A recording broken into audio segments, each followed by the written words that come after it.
Jadi aku tuh tahun 2016 aku tuh pernah operasi tumor payudara di bagian kiri, jahitan sebelah sini. Karena aku pakai korset kan, pakai binder. Dulu kan binder itu jepitannya sebelah sini kak. Loh, binder bukan yang kertas itu? Bukan kang, ya kan bukan lesbi, jadi kan nggak ngerti istilah binder. Jadi binder itu kayak korset, cuman dia apa ya, jepitan pengangitnya itu ada di sebelah kiri.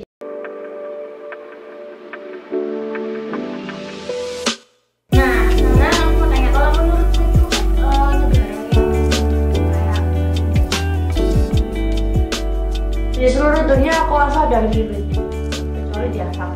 Kali di Arab lah, Enggak lah, kan di sana nggak ada kehidupan banget, nggak tahu.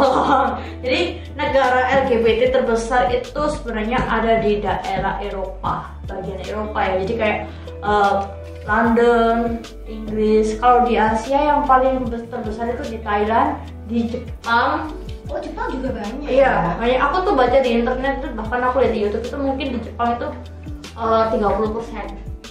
Di Cina juga ada, tapi yang paling besar itu emang di Thailand. Iya betul. Dan di Indonesia ini, kalau di Indonesia aku rasa yang paling banyak itu di Pulau Sumatera. Iya, teman aku banyak di Medan, di Lampung, di Padang, yang di Aceh juga ada, termasuk pacar aku sendiri. Habis itu iya. Kalau yang di Sulawesi itu mungkin nggak seberapa, Kalimantan juga nggak seberapa. Di Jawa juga nomor 2 loh, Jawa dari Sumatera. Jawa nomor 2 setelah Sumatera, tapi yang paling besar Sumatera. Untuk Papua itu masih perasaan masih minim. Dan kalau negara itu yang paling banyak juga Israel. Israel itu banyak gitu. Israel tuh banyak. Iya, bahkan mereka sudah meresmikan pernikahan sesama. Jadi kalau kamu sama kita kamu ke Israel? Enggak lah, aku nggak mau ke Israel. Saya mau ikut perang juga di Israel. Enggak lah kak. Kalau misalkan nih ya, ada temenmu kan yang sudah melakukan seperti transgender gitu, kayak katamu tadi kan sudah pengangkatan payudara, sudah suntik hormon, kayak tumbuh jagung, kumis, semuanya berambut itu kan, sudah kayak laki-laki, kayak udah kayak namanya kayak ganti KTP juga, ganti nama. Kamu kayak menurutmu kamu lihatnya tuh kayak gimana sih? Apa kamu merasa ilfil atau ini kok berlebihan, atau kamu lihat aku pengen jadi kayak dia atau kayak gimana? Enggak ya, kalau aku pribadi aku mungkin heranku malah heran. Iya, heranku kok sampai udah bisa nemuin jalan kayak gitu loh. Padahal di Indonesia gitu loh. Kok bisa Indonesia? Pertama aku tuh heran kok bisa Indonesia sampai kelolosan, sampai ada yang nyediain kayak gitu. Bahkan itu ternyata medisnya di Surabaya juga ada loh, medis di Surabaya tempatku sendiri itu. Bahkan aku tuh sampai bertanya-tanya. Aku juga pernah punya rasa keinginan, nggak munafik lah. Aku pasti juga pengen seperti itu. Tambah batang tadi. Nggak sampai. Maksud aku pengen suntik aja supaya suaraku besar, terus bisa tumbuh kumis. Cuma itu nggak lebih, nggak sampai. Ini kan spesialis kak. ini bentuk tiruanku karena aku terapresiasi sama mereka. Tapi aku nggak sampai kayak gitu. Karena ya mungkin pendanaan yang belum memadai. Coba kalau ada mungkin aku udah berangkat. Dan kalau komentar aku nggak pernah menilai ilfil atau kayak gimana. Justru aku ya nggak munafik ya, aku salut dengan usaha mereka ingin bersatu dengan pasangannya, usaha mereka mengatakan bahwa saya adalah laki-laki, sampai mereka menghalalkan segala cara itu, sampai ya aplaus buat mereka. Usaha mereka membuahkan hasil, sampai bisa ganti nama, sampai mereka bisa menyesuaikan diri mereka di tempat tinggal, padahal itu nggak gampang loh guys. Iya sih, kalau menurut kamu aplaus, tapi menurut saya kok kasihan ya. Iya sih. Nanti itu kalau meninggal minta maaf ya. Iya. Bingung nanti mau dikasih kerudung apa mau dikasih kopiah. Kan kalau orang Islam netral kak, pakai kain kafan kak. Iya. Kalau perempuan dikasih jilbab. Kalau laki-laki dibiarin. Terus kalau misalnya sudah seperti itu, emang bisa punya anak? Kalau aku rasa punya anak itu nggak bisa ya. Mungkin ya itu tadi seperti kata mbaknya, pagi tabung, terus bisa aja kucing dibilang anaknya. Kayak kamu ya. Iya. Jadi bisa aja. Kalau punya anak sih minim banget ya, karena kan katamu nggak bisa mengeluarkan sperma. Dan itu juga kata temen aku, kayaknya nggak bisa sperma. Dia nggak bisa memproduksi sperma. Cuman kenikmatannya mungkin ceweknya itu menganggap bahwa pasangannya ini adalah laki-laki sempurna. Jadi pada saat berhubungan intim mereka tidak mengalami ilfil atau padahal ya, walaupun dia melakukan sesuatu usaha untuk merubah dirinya menjadi laki-laki, dia tidak akan mendapatkan kenikmatan selayaknya laki-laki tulen toh. Iya, karena kan tidak bisa mengeluarkan sperma. Tapi kan itu pandangan mbaknya. Tapi kalau pandangan mungkin orang yang udah puas dengan hasilnya itu, mungkin mereka, oh aku udah laki-laki gitu. Gitu. Kayak gitu. Jadi serem juga ya kalau Bahkan misalkan sekarang ya, aku jadi- rasa bencong-bencong sekarang itu udah rata-rata mereka impuls pedal loh.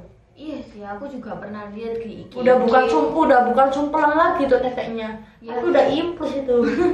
Ya kan zaman sekarang tambah zaman modern kagak ada Iya. pasang-pasang apa namanya tuh kaos kaki. Tapi- wanita tuh kan juga ada loh yang pasang-pasang kaos kaki, nggak Nah. cuma laki-laki aja. Tapi sebenarnya ya, kalau misalkan aku tuh khawatir ya, kayak dengan impuls pedal itu bisa menyebabkan kanker payudara nggak sih? Nah ini dia yang biasanya itu diperbincangkan.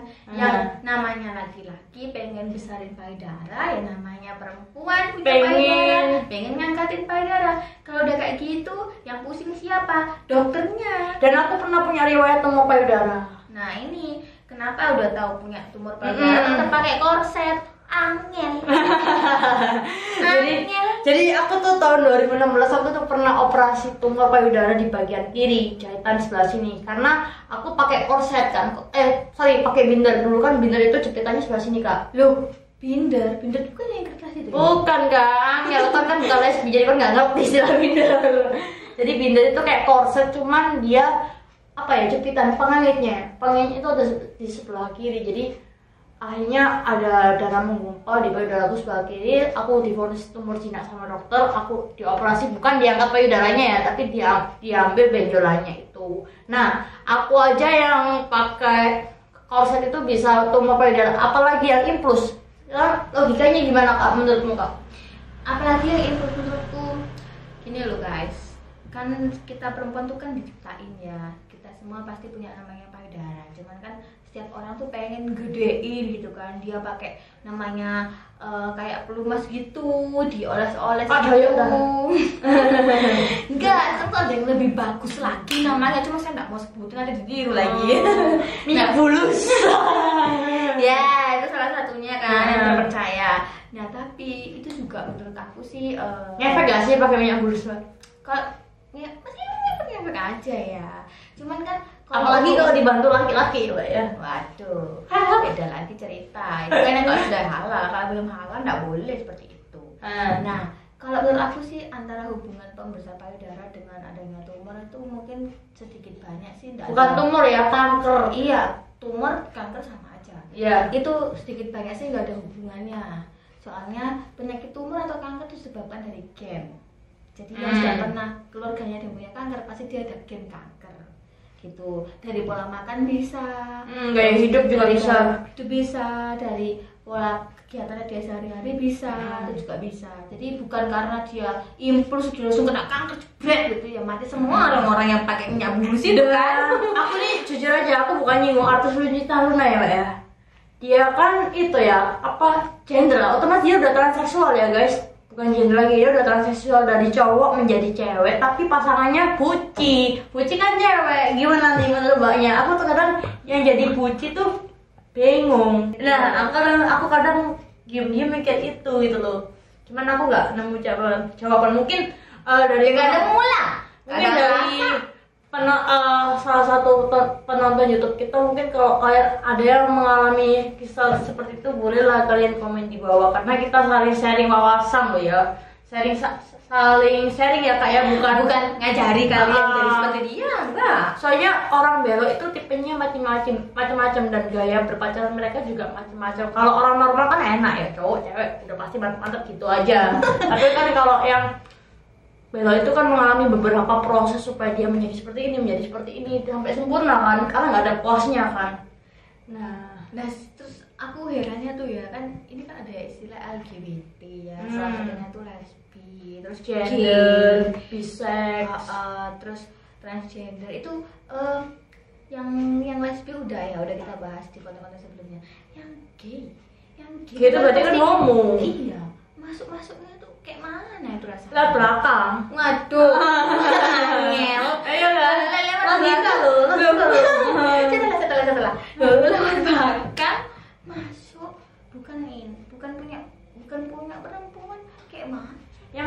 kerambang. Waduh. Ngel. Itu kalau aku kayak berpacaran orang gay aku kurang paham ya guys. Cuman aku Tapi nggak punya ya temen gay ada dulu, cuma sekarang aku nggak seberapa kontak. Cuman kalau aku dengar cerita sekilas ya mungkin kalau ucapan aku ada yang salah ya maaf ya, karena aku nggak berpengalaman di gay, karena aku bukan gay. Oh, kamu berpengalaman dikit, kamu namanya cewek. Iya makanya itu. Nah tapi kalau kalian ada yang tahu mungkin kalian bisa tambahin komentar nanti ya. Lewat belakang kak mainnya kak. Oh, Jadi kayak gantian. terus kalau misal gantian, aku kira itu ya. Kan kalau cewek cowok kan juga bisa main lewat belakang. Nah sama itu kalau lesbi kan otomatis cuma payudara yang disentuh, terus cuman bisa pakai alat peraga tangan, mulut, lidah, jari, dildo, terus ada pelitin juga. Waduh. Tapi kalau gay kan mungkin mereka udah punya batang ya, jadi bisa dimasukin di belakang. Serem ya. Untuk kalau payudaranya kan bisa pakai pentil. Oh iya. Jadi cowok tuh juga makhluk yang sempurna ya, dia punya lubang, punya putih. Jadi bisa tuker-tukeran. Iya. Ya ampun. Kok serem ya? Kok enak gitu loh ya. Iya, dan enaknya tuh gak beresiko hamil. Waduh. Nah, terus yang aku tanyain ya, gimana sih kok bisa ya seorang apa namanya lesbi, seorang gay itu bisa merasa nikmat padahal yang lawan mereka itu Saya penasaran. sama jenisnya. Ya, gitu. banyak penasaran. Boleh dicoba. Enggak, aku udah dengerin kontenmu sebelumnya. Ya, jadi kenikmatannya ya wis kayak cowok sama cewek lah, Mbak. Cuman kan itu bukannya asli.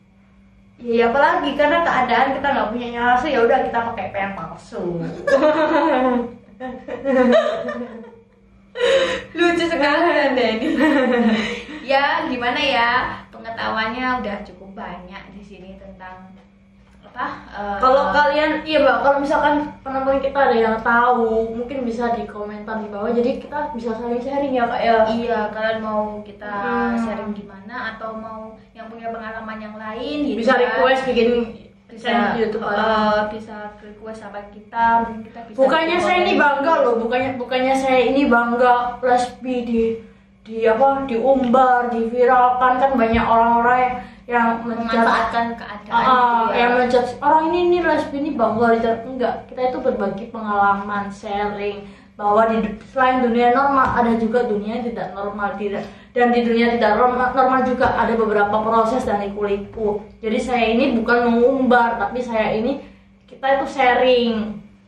Ya, kamu berarti tidak normal. Iya, emang takuin. Tidak normal dalam hal segi seks ya guys. Yes. Tapi kalau dalam pikiran dia juga tidak normal sebenarnya. Dan ini bikin uniknya di rumah aku sendiri guys. Jadi keluarga aku tuh udah tahu semuanya tentang aku. Jadi ya udah los aja. Selagi aku nggak transseksual, mereka pengen aja. Selagi kamu nggak Transjakarta, kalau lebih enak. Transnya enak belanja. Namanya trans semuanya enak. Yang penting jangan trans langsung ke surga kan, bahaya. Ya udah guys, cukup di sini aja konten kita. Next kita sambung lagi dengan konten-konten yang lebih menarik. Jangan lupa like, comment, dan subscribe. Kirim terus komentar kalian. Kepingin bikin apa sih konten-konten selanjutnya? Kalau misalkan kepingin saya jadi pembawa acaranya, langsung bilang seperti Moreno Suprapto jadi di balik layar. Jadi